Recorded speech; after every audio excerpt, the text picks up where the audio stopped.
Louvado seja o nome do Senhor Jesus. Vamos então fazer um comentário sobre 2 Coríntios, capítulo 1, a partir do versículo 12. Diz assim: Porque a nossa glória é esta, o testemunho da nossa consciência de que, com simplicidade e sinceridade de Deus, não com sabedoria carnal, mas na graça de Deus, temos vivido no mundo e maiormente convosco. Bom, o apóstolo Paulo começa a fazer uma descrição, na verdade, da sua consciência, falando então que com simplicidade, que pode ser traduzida pela palavra santidade, né?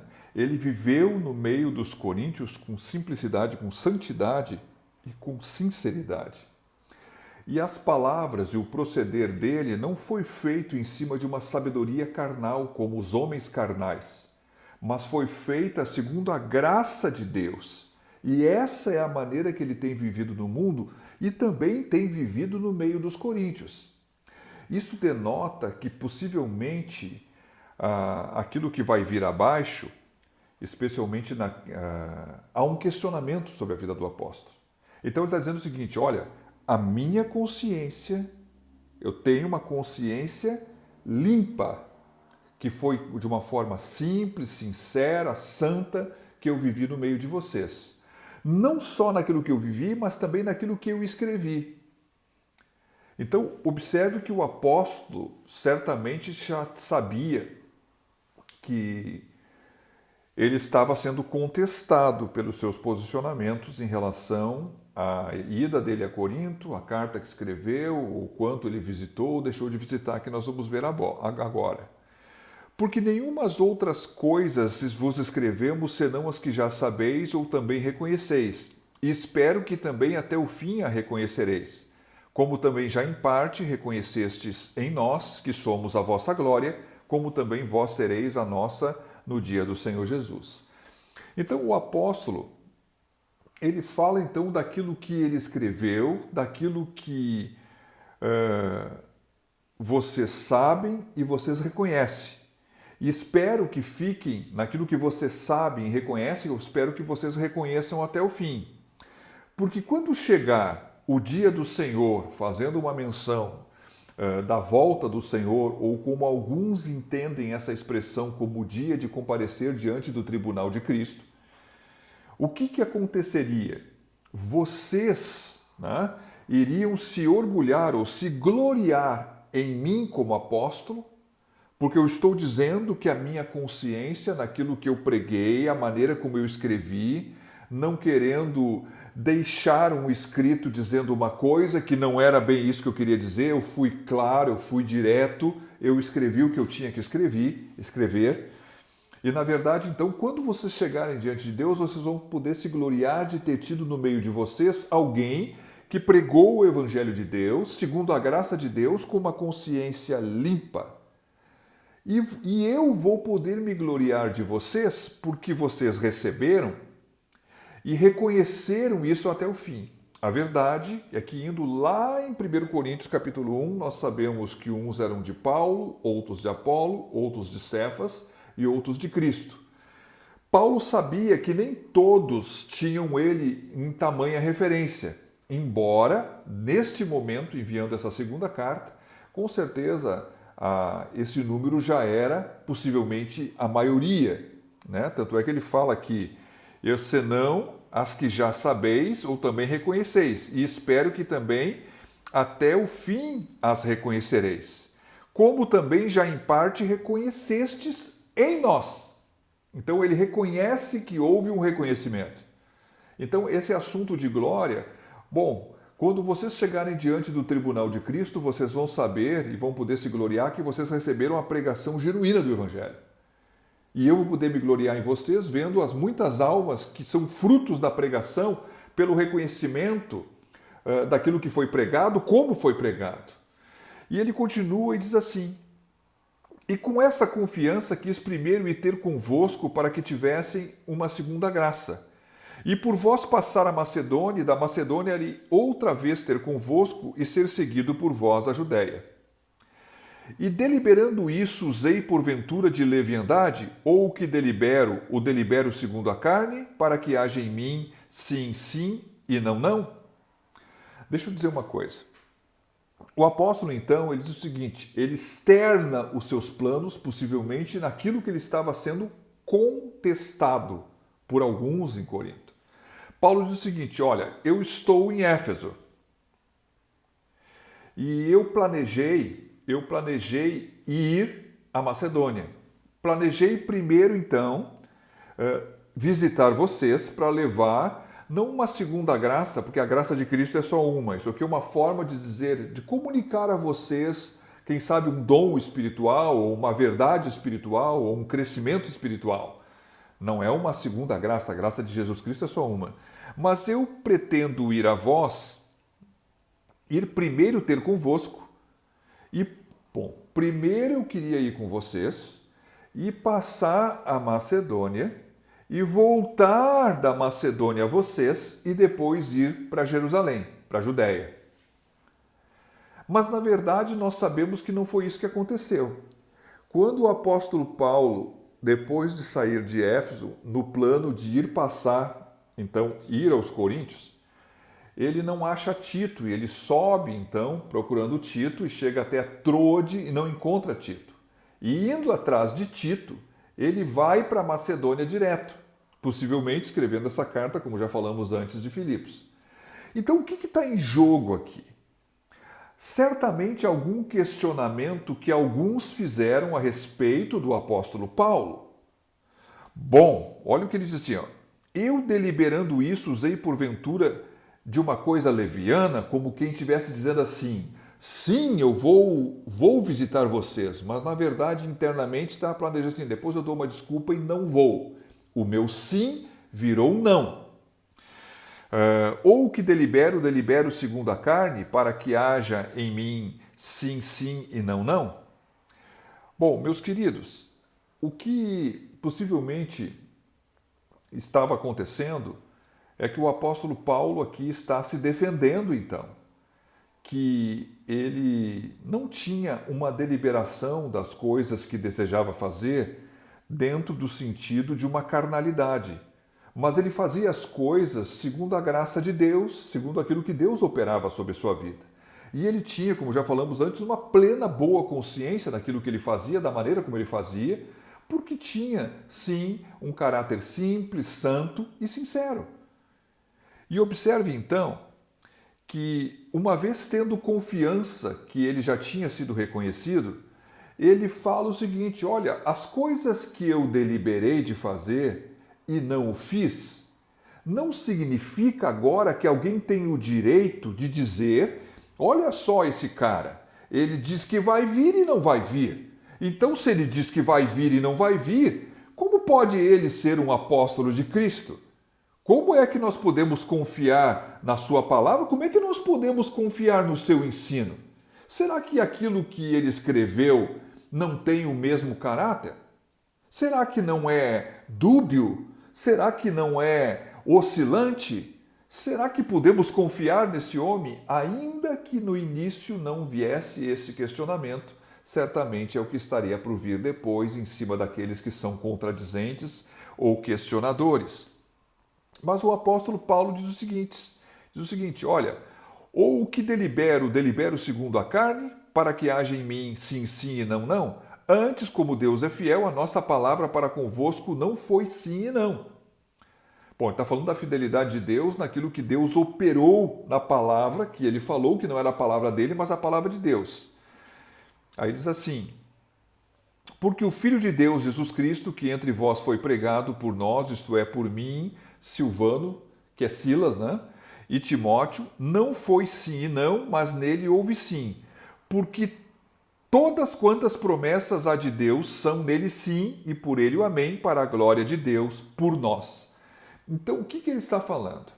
A pregação do evangelho que foi pregado no meio de vós teve da parte de Deus não uma coisa dúbia, mas houve uma firmeza, uma certeza, uma confirmação, e diz aqui, mas que nos confirma convosco em Cristo e que nos ungiu é Deus. Então o apóstolo Paulo está dizendo o seguinte, olha, na verdade, quem confirmou a pregação, que foi pregada por mim, por Silas e por Timóteo no meio de vós, foi Deus. E Deus não teve dúvida de confirmar a sua palavra com um sim, ou quem sabe com um não, mas através de Jesus Cristo que foi pregado, houve da parte de Deus um sim e um amém através de Cristo. Porque quantas promessas há de Deus são nele sim e por ele o amém para a glória de Deus, por nós ou por quem quer que seja. Observe que como se o apóstolo estivesse dizendo o seguinte: olha, vocês estão questionando o fato de eu ter mudado os meus planos, mas quando eu estive convosco, a palavra que eu preguei foi confirmada por Deus, aonde ele cumpriu promessas sobre a vida de vocês, ó Coríntios. E vou dizer mais, ele confirmou, né? Quem confirmou para convosco foi o próprio Cristo, mas na verdade ele nos ungiu, assim como também ungiu vocês, o qual também nos selou. Isso aqui, conforme um comentarista bíblico, ele fala tudo na pessoa de Paulo, ou ele fala tudo na pessoa da igreja de Corinto. Eu vou falar nas duas coisas juntos. Mas o que nos confirma convosco em Cristo e o que nos ungiu é Deus. Isso aqui parece que Paulo, num primeiro momento, com toda certeza, está falando dele mesmo. Ele nos confirma para convosco e nos ungiu. Só que a unção, nós sabemos que a unção é dada para um fim específico, mas na verdade todos podem ser ungidos. O qual também nos selou. O que é um selo? Ele nos selou e nos deu o penhor do Espírito em nossos corações. Como que isso pudesse acontecer se a pregação que o apóstolo tinha feito não tivesse da parte de Deus um sim, e um sim, um sim e um amém? Segundo aquilo que Deus confirmou no meio dos coríntios, através de que aquela palavra que estava sendo pregada era literalmente a palavra de Deus. Um selo é uma marca de identificação. Ele, na verdade, ele traz um testemunho de autenticidade e de proteção que é colocado em cima de algo. Aqui no caso das pessoas. Ou seja, é um símbolo de autenticidade. Opa, foi colocado o selo, Deus selou. Se Deus selou, é porque ele concordou, é porque aquilo que estava sendo pregado era verdadeiro. Deus, então, confirmou a pregação. Falando assim, nos selou e nos deu o penhor do Espírito. O penhor é como, o Espírito aqui é como se fosse, como já falamos antes, uma primícia, ou seja, um primeiro fruto que foi dado, ou quem sabe um recurso financeiro que foi dado, aonde há um comprometimento de poder pagar todo o resto que precisa ser pago, ou todo o serviço a ser pago. Então o que está dizendo aqui? Eu, Timóteo e Silas, como pregamos o Evangelho, Deus confirmou o Evangelho. Sendo nós ou sendo vocês, Ele nos ungiu, Ele nos selou e Ele nos deu o penhor do Espírito. E isso não tem como falsificar tal coisa. Por que Deus fez? Porque Deus reconheceu que somos ministros do Evangelho. E ele diz assim, invoco, porém, a Deus por testemunha sobre a minha alma. Opa! É como, olha assim, olha, o que Paulo está dizendo aqui? Vocês estão me julgando por causa disso, mas Deus conhece as minhas motivações. Deus conhece as minhas intenções. Deus é testemunha do que está no meu coração. Vocês estão julgando um fato, mas Deus sabe o que eu pensei, sabe por que eu agi e qual foi o motivo pelo qual eu agi dessa forma. Invoco, porém, a Deus por testemunha sobre a minha alma, que para vos poupar não tenho até agora ido a Corinto. Olha só, meus queridos. O apóstolo Paulo diz assim, olha, na verdade, eu não fui até vocês, não porque eu digo uma coisa e depois não cumpro, não porque pudesse existir uma deliberação, como diz aqui, uma leviandade na minha vida, né? Mas na verdade é que eu não fui até vocês, porque se eu fosse até vocês eu teria que ser muito duro com vocês. Então foi para poupar vocês que eu não fui, dando tempo para que vocês pudessem se posicionar. Falando assim, o apóstolo Paulo justifica o motivo. Bom, meus queridos, não que tenhamos domínio sobre a vossa fé, mas porque somos cooperadores de vosso gozo, alegria, né? Porque pela fé estáis de pé. Observe, meus queridos, que Paulo não é dono de ninguém, ele lhe foi confiado uma palavra da pregação que ele pregou e foi confirmada por Deus. E ele diz assim, ó, não que tenhamos domínio sobre a vossa fé, e não pode ter mesmo, porque a fé, ela é o fruto da pregação da palavra de Deus, que uma vez chegando a um coração, pelo testemunho do Espírito, uma pessoa então passa a acreditar naquilo que ela ouviu e tem Deus por verdadeiro no seu testemunho que dá a respeito de Jesus Cristo, ao qual ninguém viu, mas crê que existe, segundo aquilo que recebe pela pregação da fé. Então, Paulo não tem como ter domínio sobre a fé de ninguém, porque a fé de alguém é entre essa pessoa e Deus. Mas ele diz assim, olha, que nós somos apenas cooperadores. Mas como cooperadores, temos uma boa consciência e temos uma simplicidade, um modo santo de agir no externo e no interno.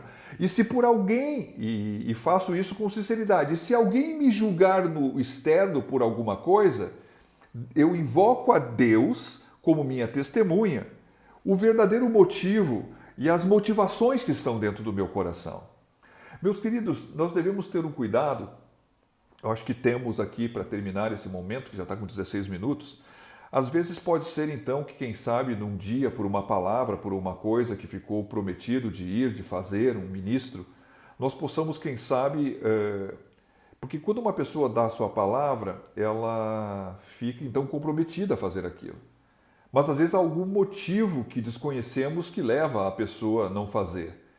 É verdade, sim, que se uma pessoa começar a falar coisas e não fizer, ela cai em descrédito. E isso é um posicionamento que os servos de Deus não deveriam ter, porque as pessoas, olhando então o descrédito pelas suas ações, vão também acabar não crendo mais na sua pregação. Eu já ouvi pessoas dizer que quando alguém, conforme a pessoa que fosse pregar, ele não queria ouvir, porque não via um crédito de sinceridade na vida da pessoa, ou de santidade na vida da pessoa para poder estar lá pregando. Ah, já aconteceu. Mas o que eu quero dizer com tudo isso, naquilo que entendi, e estou falando aqui sobre essa palavra, que o apóstolo Paulo estava sendo questionado, e na verdade ele está justificando o motivo, mas falando então que a sua palavra não é dele, a maneira dele trabalhar não é segundo os homens, mas segundo a graça de Deus, a consciência dele está limpa, porque ele tem um coração assim livre de condenação, numa simplicidade, numa santidade e numa sinceridade, e que com toda certeza, se eles fossem parar para pensar, quando Paulo esteve com os outros irmãos junto com eles, aquilo que Paulo fez, recebeu a unção de Deus, o selo de Deus e o penhor de Deus. Tanto é que o Espírito Santo está sobre a vida deles até hoje. De maneira que foi Paulo que pregou o Evangelho e foi Deus que confirmou essas coisas. De maneira então que o apóstolo confirma assim, realmente, eu não o fui e não o fiz conforme eu tinha planejado, mas eu deliberei isso segundo o momento.